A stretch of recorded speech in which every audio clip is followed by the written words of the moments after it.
اعوذ باللہ من الشیطان الرجیم بسم اللہ الرحمن الرحیم وقالا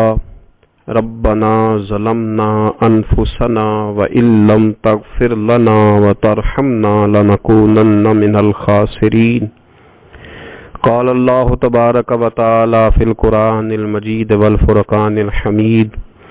وقل رب اغفر وارحم وانت خیر الراحمین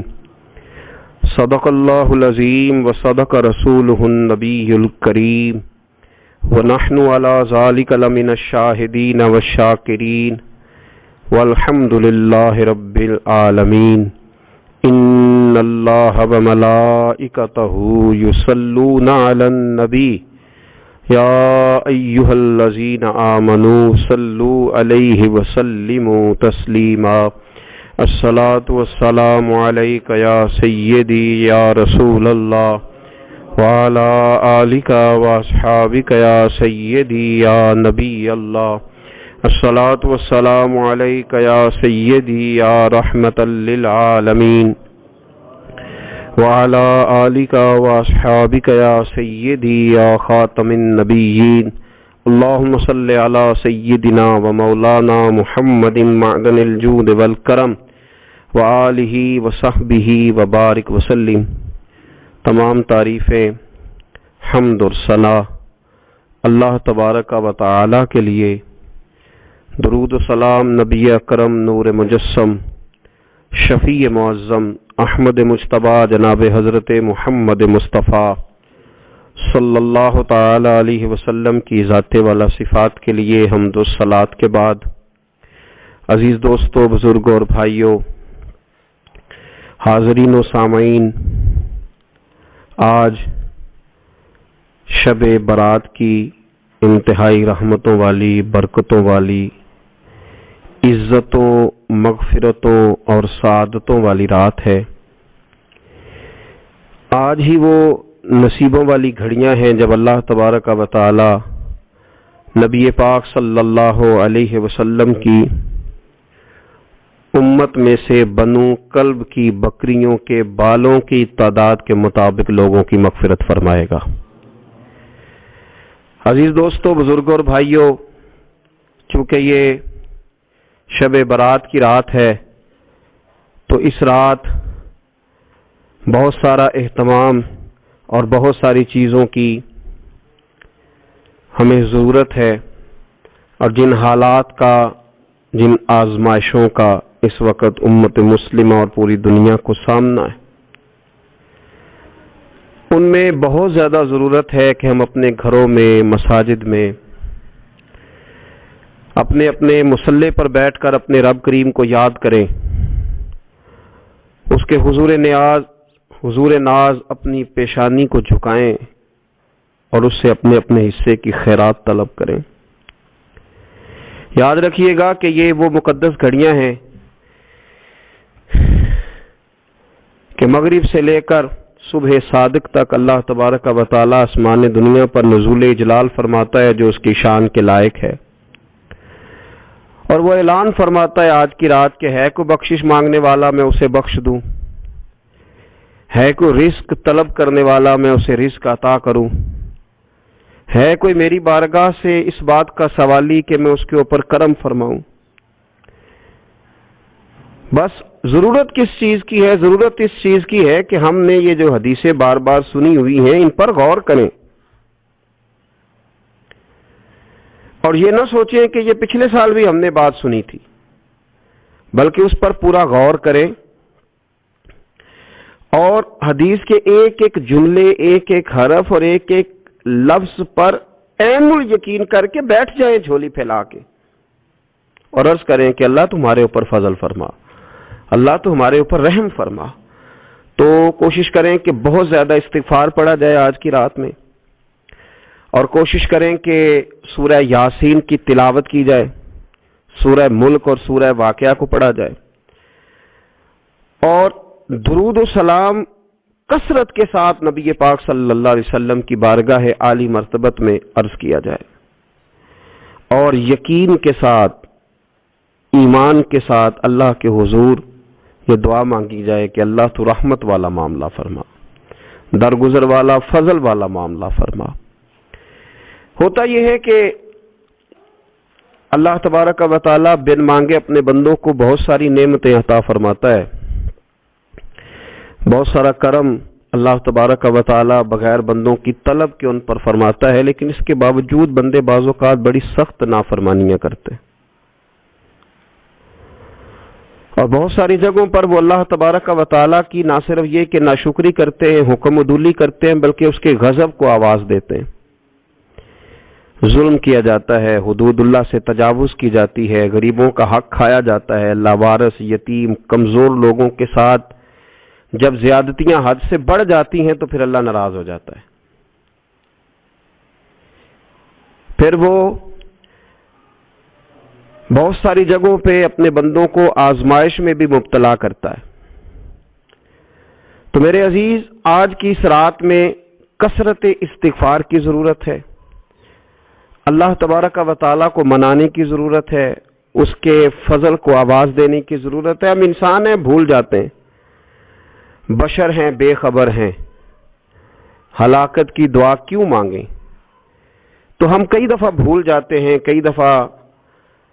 ہمارے ساتھ اس طرح کا معاملہ ہو جاتا ہے کہ ہمیں سمجھ نہیں آتی کہ اب ہمیں کون سا رستہ اختیار کرنا ہے۔ تو اس موقع پر اللہ کو منانا چاہیے، رب کریم کی رحمت کو آواز دینی چاہیے۔ دیکھیے حضرت سیدنا آدم علی نبینا علیہ الصلاۃ والسلام سے ایک خطائے اجتہادی ہو گئی۔ اللہ تبارک و تعالی نے ایک درخت کے پاس جانے سے منع کیا تھا، لیکن مشیت عزوی کے حضرت آدم وہاں چلے گئے، اور پھر جب انہیں محسوس ہوا نا کہ میرا رب ناراض ہو گیا ہے اور وہ زمین پہ تشریف لے آئے، تو 300 سال انہوں نے رو کے گزارے، یہاں تو خشک ہو گئی ہیں لوگوں کی آنکھیں۔ اب بھی لوگ ٹی وی کی خبروں پر زیادہ توجہ دیتے ہیں، لوگ ظاہری اسباب پر زیادہ نظر رکھتے ہیں۔ 300 سال جناب آدم علیہ السلام نے رو کے گزار دیے، 300 سال، اور پھر دونوں نے، قرآن مجید فرماتا ہے کہ دونوں نے، جناب آدم نے، حضرت حوا نے کہا، وقالا، دونوں نے کہا، ربنا ظلمنا انفسنا، اے اللہ ہم نے خود ہی اپنا برا کیا ہے، وَإِن لَّمْ تَغْفِرْ لَنَا، اگر تو نے ہمیں معاف نہ کیا، لَنَكُونَنَّ مِنَ الْخَاسِرِينَ، تو اللہ ہم نقصان اٹھانے والوں میں سے ہو جائیں گے۔ اللہ کو منایا، اس کی بارگاہ میں آہوزاری کی، گڑ گڑائے،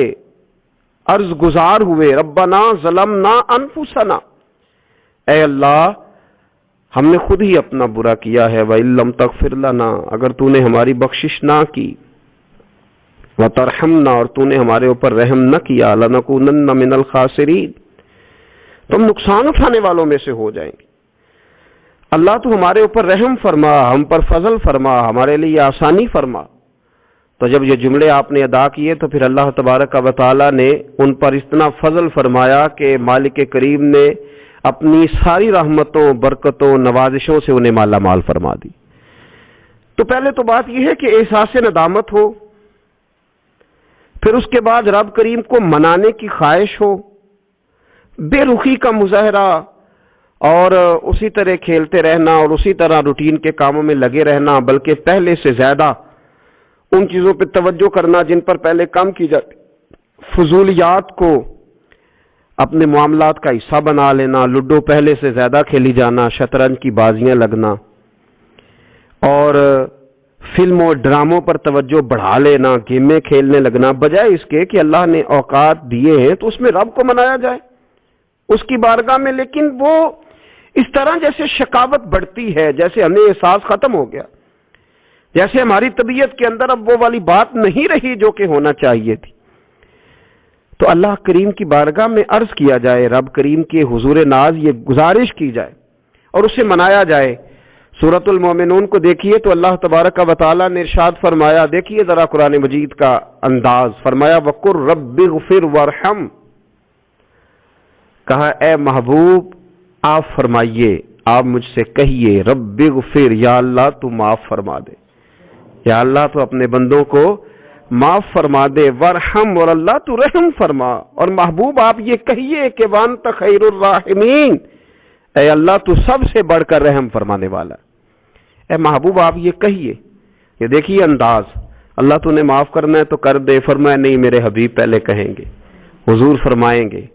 میں اپنے محبوب کی زبان اطہر سے اس بات کو سننا محبوب رکھتا ہوں۔ میرے محبوب کریم علیہ السلام فرمائیں گے وَقُلْ رَبِّ اغْفِرْ وَارْحَمْ وَأَنْتَ خَيْرُ الرَّاحِمِينَ، اے محبوب آپ مجھے کہیے کہ اللہ تو بخش دے، رحم فرما، اور تو سب سے بڑھ کر رحم کرنے والا ہے۔ کوئی آنکھو شاید من جاوے تے میرا کام تتڑی دا بن جاوے۔ اے محبوب آپ کہیے کہ اے اللہ تو رحم فرما، تو کرم فرما، اور تو سب سے بڑھ کر رحم کرنے والا ہے۔ نبی پاک صلی اللہ علیہ وسلم نے ہماری توجہ دلائی۔ حضور صلی اللہ علیہ وسلم نے فرمایا بے توجہی کے ساتھ ادھر ادھر خیالات کر کے رب سے نہ مانگا کرو، تردد کے ساتھ، بے یقینی کے ساتھ نہ مانگا کرو، بلکہ رسول کریم صلی اللہ علیہ وسلم نے فرمایا، یہ حدیث پاک مسلم شریف میں موجود ہے، حضور فرمانے لگے جب رب سے مانگو نا تو اصرار کر کے مانگو۔ جب رب سے مانگو تو اصرار کر کے، بچہ ناز دکھا رہا ہے اصرار کر رہا ہے، اللہ سے مانگو تو اصرار کر کے مانگو، اور فرمایا رغبت کے ساتھ مانگو۔ کیا خوبصورت لفظ ہے حدیث کے، حضور فرمانے لگے اصرار کر کے مانگو، رغبت کر کے مانگو۔ رب کے لیے کوئی چیز دینا مشکل تو نہیں ہے نا، اس کے لیے کوئی مشکل ہے تمہیں عطا کرنا؟ تو رغبت کر کے اللہ سے سوال کرو، اسے مناؤ۔ اور خود نبی پاک صلی اللہ علیہ وسلم کا حال یہ تھا، حضرت عائشہ صدیقہ رضی اللہ تعالیٰ عنہ فرمانے لگی کہ نبی پاک دعا رسول اللہ صلی اللہ علیہ وسلم، یہ لفظ ہیں حضرت عائشہ کے، اللہ اکبر، ذرا ان میں ڈوب کر دیکھیے گا، ذرا ان لفظوں میں کھو کر دیکھیے گا ام المومنین کیا فرماتی ہیں۔ حضرت عائشہ صدیقہ فرماتی ہیں، یہ بھی مسلم میں موجود ہے، کہتی ہیں دعا رسول اللہ، کہتے ہیں نبی پاک نے دعا مانگی، حضور نے دعا مانگی۔ سبحان اللہ، کیا لفظ ہیں، کیا وجد آفرین جملے۔ کہتے ہیں دعا رسول اللہ، نبی پاک نے دعا مانگی، ثم دعا، دعا مانگ کر حضور پھر دعا مانگنے لگے۔ حضور نے دعا مانگی اور دعا مانگ کر حضور پھر دعا مانگنے لگے، اور ثم دعا رسول اللہ تیسری دفعہ فرماتی ہیں، کہتی ہیں حضور نے دعا مانگی اور دعا مانگ کر پھر دعا مانگنے لگے، یعنی حضور نے دعا مانگی اور پھر دعا مانگی اور دعا ختم ہو گئی تو تیسری دفعہ پھر دعا مانگی، یعنی حضور نے مانگا۔ کیا کہا حضرت نے، فرمانے لگے مانگیں گے مانگے جائیں گے، منہ مانگی پائیں گے، سرکار میں نہ لا ہے نہ حاجت اگر کی ہے، مانگیں گے مانگے جائیں گے، منہ مانگی پائیں گے۔ حضور نے دعا مانگی اور دعا مانگ کر پھر دعا مانگی اور دعا مانگ کر پھر دعا مانگی۔ تو نبی پاک صلی اللہ علیہ وسلم کا تو اللہ سے مانگنے کا، اس کو منانے کا یہ طریقہ۔ حضرت عبداللہ ابن عمر فرمانے لگے، یہ لفظ ابو داؤد شریف میں موجود ہے، ذرا ان کا بھی ذائقہ محسوس کیجئے گا۔ حضرت سیدنا عبداللہ ابن عمر فرماتے میں حضور کی مجلس میں حاضر تھا، حضور مانگنے لگے اللہ سے، حضور اللہ سے مانگنے لگے۔ میں تو کئی دفعہ یہ دعا بھی مانگنے لگ جاتا ہوں کہ اللہ تو ان دعاؤں کی طرف تو دیکھ جو تیرے رسول نے ہمارے لیے مانگی۔ اللہ تو ہمیں تو نہیں نہ مانگنا آتا، نہیں طریقہ آتا، نہیں سلیقہ آتا، نہیں انداز آتا، ہم تو بے توجہ سے لوگ ہیں، بیٹھنے کا ڈھب نہیں آتا ہمیں تو ہاتھ اٹھانے کا سلیقہ نہیں آتا، ہم تو وضو کرنے کے اس طریقے سے آشنا نہیں، پر اللہ تیرے محبوب نے تو خوب مانگا ہے نا تجھ سے، تیرے پیارے حبیب علیہ السلام نے تو تجھے منایا ہے نا ہمارے حق میں، تو اللہ تو ان دعاؤں کی طرف تو دیکھ۔ حضرت عبداللہ ابن عمر رضی اللہ تعالیٰ عنہ فرماتے میں حضور کی مجلس مبارکہ میں بیٹھا تھا، ابو داؤد شریف میں موجود ہے، کہتے ہیں حضور دعا مانگ رہے تھے۔ دعا کیا تھی؟ دعا حضور یہ مانگ رہے تھے، رب اغفر لی، یا اللہ ہمیں بخش دے، وتب علی، اللہ ہماری توبہ قبول فرما، انک انت التواب الرحیم، بے شک تو توبہ قبول کرنے والا اور رحم کرنے والا۔ حضور دعا مانگ رہے تھے، اے اللہ رب اغفر لی، یا اللہ ہمیں بخش دے، وتب علی، اور ہماری توبہ قبول فرما، انک انت التواب الرحیم، بے شک تو توبہ قبول کرنے والا اور رحم کرنے والا۔ حضرت عبداللہ ابن عمر فرماتے اس ایک دعا کو ایک ہی مجلس میں ایک ہی جگہ بیٹھ کر میرے نبی پاک نے اپنی زبان اطہر سے 100 مرتبہ ادا فرمایا۔ 100 مرتبہ حضور نے یہ لفظ کہے رب اغفر لی وتب علی، رب اغفر لی وتب علی، رب اغفر لی، اے اللہ بخش دے، رحم فرما، وتب علی، بس قبول کر لے نا اب ہماری توبہ، انک انت التواب الرحیم، بے شک تو توبہ قبول کر لیا کرتا ہے، تو رحم فرمایا کرتا ہے۔ ایک ہی مجلس میں 100 دفعہ حضور نے دعا مانگی، دعا مانگ کے پھر دعا مانگی، اور دعا مانگ کے پھر دعا مانگ، اللہ کو منایا میرے رسول پاک نے، حضور نے ہمیں بتلایا اسے مناؤ، اس کی بارگاہ عالی مرتبت میں جھکو، اور حضور نے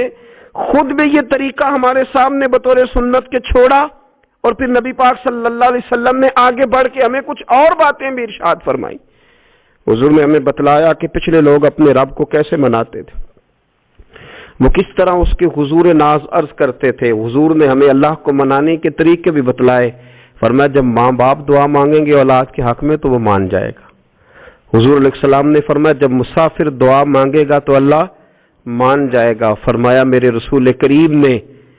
کہ جب بیمار دعا مانگے گا تو اللہ مان جائے گا، اور سید عالم علیہ السلام فرمانے لگے جب تمہارے ضعیف، کمزور، مجبور لوگ دعا مانگیں گے تو اللہ مان جائے گا، اور حضور نے فرمایا جب تم فرض ادا کر کے دعا مانگو گے تو اللہ مان جائے گا، اور میرے محبوب نے فرمایا جب پچھلی رات اٹھ کے تم اس کے حضور عرض کرو گے تو وہ تمہاری دعاؤں کو قبول کر لے گا، وہ تم مان جائے گا، اور حضور نے ہمیں دن بتائے، فرمایا جمعے والے دن مانگنا مان جائے گا، شب قدر کو مانگ لینا مان جائے گا، شب برات میں دعائیں کرنا وہ مان جائے گا، رمضان کی راتوں میں مانگنا مان جائے گا، قرآن پاک کے ختم کے موقع پر دعا کرنا مان جائے گا، طریقے بتلائے۔ اب یہ ہے کہ ہم نے تو مانگنا تھا نا اس کی بارگاہ میں، ہم نے تو حاضر ہونا تھا، ہم نے تو جانا تھا، اب ہم نے آگے بڑھنا ہے، اس کے حضور عرض کرنا ہے۔ حضور نے ہمیں بتلایا کہ مومن متقی ہوتا ہے نا، پرہیزگار ہوتا ہے، تو اس نے کچھ نیکیاں بھی کی ہوتی ہیں، جس طرح اسے اپنے گناہوں کا پتہ ہوتا ہے نا، تو اسے پتہ ہوتا ہے کہ نہیں یار فلاں کام میں نے فقط اللہ کی رضا کے لیے کیا ہوا ہے، میرا اور میرے رب کا راز ہے۔ فرمایا جب تم بڑے الجھ جاؤ نا، جب تم بڑی آزمائش میں آ جاؤ، اور جب تم سمجھ لو کہ اب میں بڑی تکلیف میں آ گیا ہوں، تو پھر ایک طریقہ حضور نے ہمیں اور بھی بتلایا مانگنے کا، ایک اور طریقہ بھی بتلایا، اور وہ روایت صحیح مسلم میں موجود ہے، راوی حضرت عبداللہ ابن عمر رضی اللہ تعالیٰ عنہ، حضور فرماتے ہیں 3 لوگ سفر کر رہے تھے، یہ آپ اندازہ فرمائیے صحیح مسلم کی حدیث ہے، ذرا حضور کے سمجھانے کا ایک یہ رنگ بھی ہے اللہ کو منانے کا، ایک یہ انداز بھی ہے اس کی بارگاہ میں گزارشات پیش کرنے کا، یہ بھی ایک طریقہ حضور نے ہمیں بتلایا۔ اگرچہ اپنی نیکیوں کو چھپانا چاہیے، نیکیاں جو چھپی ہوئی ہوتی ہیں وہ قیمتی ہوتی ہیں، وہ قیمتی چیزیں ہوتی ہیں جو لوگوں نے چھپا کر کے رکھی ہوتی ہیں۔ حضرت عبداللہ ابن عمر فرمانے لگے کہ نبی پاک صلی اللہ علیہ وسلم فرماتے ہیں 3 لوگ سفر کر رہے تھے، رستے میں طوفان آ گیا، تیز بارش شروع ہو گئی، تو حضور فرماتے ہیں وہ تینوں بارش سے بچنے کے لیے ایک غار میں چھپ گئے۔ ہم کو پتہ ہے پرانے زمانے کے اندر غاریں ہوتی تھیں، اور لوگ جب سفر کرتے تھے لمبے تو پتھروں اور پہاڑوں کے بیچ میں سے سفر کرتے تھے، وہ غار کے اندر چلے گئے۔ اب چونکہ طوفان بہت زیادہ تھا، جب وہ غار کے اندر چلے گئے تو اللہ کے پیارے حبیب صلی اللہ علیہ وسلم فرماتے ہیں پتھر اوپر سے لڑکتا ہوا آیا اور غار کے منہ کے آگے آ کے اس نے غار کو بند کر دیا۔ اب اتنا تیز اور اس مضبوطی کے ساتھ وہ پتھر لگا اور اتنا صحیح فٹ ہوا کہ اندر روشنی آنی بھی ختم ہو گئی۔ اب 3 لوگ ہیں، تھوڑی دیر تو وہ پریشان رہے کہ شاید اب کبھی بچ نہیں سکیں گے، شاید چاروں جانب اندھیرا ہی ہے اور اندھیرا ہی رہے گا، شاید یہاں سے نکلنے کے لیے اب ہمیں کوئی رستہ میسر نہیں آئے گا۔ وہ پہلے تو پریشان ہوئے، پھر کہنے لگے یار اس طرح کرو، ذرا غور کیجئے گا میری بات پہ، فرمایا اس طرح کرو، اگر کوئی زندگی میں نیکی کی ہے نا تو ذرا اس نیکی کو یاد تو کرو، اور یاد کر کے اس مالک کے حضور عرض تو کرو، وہ کریم ہے، کوئی آنکھوں شاید من جاوے تے گل کم تتڑی دا بن جاوے، عرض تو کرو۔ تو ان میں سے یہ آپ اندازہ فرمائیے، یہ بات بیان کر رہا ہے، یہ مدینے والے رسول بیان کر رہے ہیں، یہ نبی پاک علیہ السلام نے بیان فرمایا، یہ وہ کہانی ہے جو ہمیں ہمارے نبی پاک نے سنائی، رسول کریم علیہ السلام نے ہمیں بتلائی، یہ داستان محبت۔ حضور فرمانے لگے ایک نے ان میں سے ہاتھ اٹھائے اور اس نے انداز کیا چھیڑا، عرض کرنے لگا اللہ تو جانتا ہے نا میں نے بکریاں رکھی ہیں، میں غریب ہوں، مزدور ہوں، اور مالک تو یہ بھی جانتا ہے کہ میرے بچے بھی ہیں، بیوی بھی ہے، پر میں جب بھی گھر لوٹا ہوں تو دودھ میں نے بچوں اور بیوی کو پہلے نہیں دیا، بوڑھے ماں باپ کو پہلے دیا۔ اللہ میں نے ان کے ساتھ ہمیشہ کرم کے بازو کھول کر معاملہ کیا، وہ غار میں تنہا بیٹھے ہیں اور اپنے مالک کو منا رہے ہیں۔ عرض کرتے ہیں اللہ تجھے یاد ہے نا ایک رات جب میں بڑی دیر سے لوٹا تھا، لکڑیاں کاٹتے درخت تلاش کرتے مجھے دیر ہو گئی، میں دیر سے لوٹا تھا، نیت یہ کر رکھی تھی کہ دودھ سب سے پہلے ماں باپ کو پلاؤں گا، مالک جب میں لوٹا تو وہ بوڑھے تھک کر کے سو گئے تھے، میری بیوی نے مجھے کہا کہ بچوں کو پلا دو، وہ سو گئے، تو میں نے کہا نہیں میرے ذمے ہے ان بوڑھوں کے دل کو ٹھنڈا کرنا، ان سے پیار کرنا۔ اللہ بیوی مانگتی رہی، بچے طلب کرتے رہے، میری ٹانگوں میں گھومتے رہے، بار بار آتے رہے، پر میں نے دودھ نہیں پلایا۔ اے مالک فجر ہو گئی، آفتاب طلوع ہونے کا وقت آ گیا، پر میں نے ماں باپ کے بیدار ہونے کا انتظار کیا۔ اے اللہ وہ جب اٹھے تو ان کی آنکھوں میں جو میرے لیے دعا تھی اور ان کے سینوں میں جو میرے لیے کرم تھا، اگر تیری بارگاہ میں وہ نیکی قبول ہے تو مالک پھر رحم فرما، نہ اس مشکل سے آسانی عطا فرما۔ سنو سنو، رسول کریم صلی اللہ علیہ وسلم فرماتے ہیں کہ اس بندے کی دعا مکمل ہوئی تو پتھر تھوڑا سا سرک گیا اور اتنا سرکا کہ آسمان نظر آنے لگا۔ جس نے ماں باپ کو منایا ہے، ان سے پیار کیا ہے، پھر یہی بات وسیلہ بن جائے گی رب کے ماننے کا، پھر یہ وسیلہ بنے گی، اللہ اس سے مان جائے گا۔ پھر رسول کریم صلی اللہ علیہ وسلم فرمانے لگے، دوسرا بولا اور عرض کرنے لگا کہ اے اللہ تو جانتا ہے مجھے اپنے چچا کی بیٹی بھانے لگی تھی، میں اس کی طرف رغبت کرنے لگا تھا، اور میں نے جب اس سے جا کے ارادہ کیا کہ میں تیرا طالب ہوں تو اس نے مجھے کہا کہ پہلے 100 دینار لاؤ بانا، تو اللہ میں نے مشقت کر کے 100 دینار جمع کیے، اور جب میں پوری طرح اس پر حاوی ہو گیا، وہ میرے قبضے میں آ گئی اور گناہ کا میں نے ارادہ کر لیا، تو اس عورت کے منہ سے ایک جملہ نکلا کہ اللہ سے ڈر، اے مالک وہ میرے قبضے میں تھی، اے اللہ میں گناہ پر قادر تھا، میں چاہتا تو گناہ کر لیتا، لیکن جب اس نے تیرا نام لے کے کہا نا کہ اللہ سے ڈر، اللہ میں ڈر گیا، میں اسے چھوڑ کے آ گیا۔ اگر تجھے یہ بات پسند ہے تو پھر نکال دینا اس مشکل سے، پھر کر دینا کرم۔ اللہ میری بھی تو چڑھتی جوانی تھی نا، میں بھی تو سب کچھ کر سکتا تھا، پر تیرے لیے، تیری خاطر میں لذت گناہ سے باز رہا، تو اللہ تو رحمت فرما دے۔ حضور فرماتے ہیں اس کی دعا مکمل ہوئی تھی کہ پتھر تھوڑا اور سرک گیا۔ پھر تیسرا بولا اور اس نے بول کے کہا، اللہ ایک مزدور کو، ایک دیہڑی دار کو، ایک غریب کو میں نے کام پہ رکھا ہوا تھا، یہ تیرا اور میرا راز ہے اللہ۔ وہ مزدور، وہ دیہڑی دار میرے پاس کام پہ لگا تھا، کچھ چاول میں نے اس کی اجرت مقرر کر دی کہ تو کام مکمل کرے گا تو میں تجھے دوں گا، اور جب اجرت لینے کا وقت آیا تو وہ بگڑ کر ناراض ہو کر چلا گیا، میں اسے ڈھونڈتا رہا، وہ مجھے ملا نہیں، میں نے اس کے چاولوں کی قیمت کاروبار میں انویسٹ کر دی، اس کا تھوڑا سا سرمایہ پر میں نے کھایا نہیں، پھر وہ اس سے میں کاروبار کرتا رہا اور اتنا کاروبار کیا کہ بہت ساری گائیں اور ان کے چرواہے تیار ہو گئے، وہ سالوں کے بعد لوٹا، میں نے اس غریب کا مال کھایا نہیں بلکہ بڑھایا، محفوظ کر کے رکھا، وہ سالوں کے بعد لوٹا اور کہنے لگا میرا مال، تو میں نے کہا وہ ساری گائیں تیری ہیں، وہ چرواہا تیرا ہے، یہ سارا کچھ تیرا ہے، تو کہنے لگا تو مجھ سے مذاق کرتا ہے، میں غریب کہاں اور گاؤں اتنی بڑی گائیں کہاں، تو مذاق کرتا ہے، تو میں نے کہا مذاق نہیں، میں نے اپنے رب سے ڈر کے تیرے مال کی حفاظت کی، یہ تیرا ہے، اے اللہ میں کھا بھی تو سکتا تھا نا، پر تجھ سے ڈر کر میں نے وہ سارا محفوظ رکھا۔ اللہ اگر تجھے میری یہ ادا پسند ہے تو پھر آج مان جانا،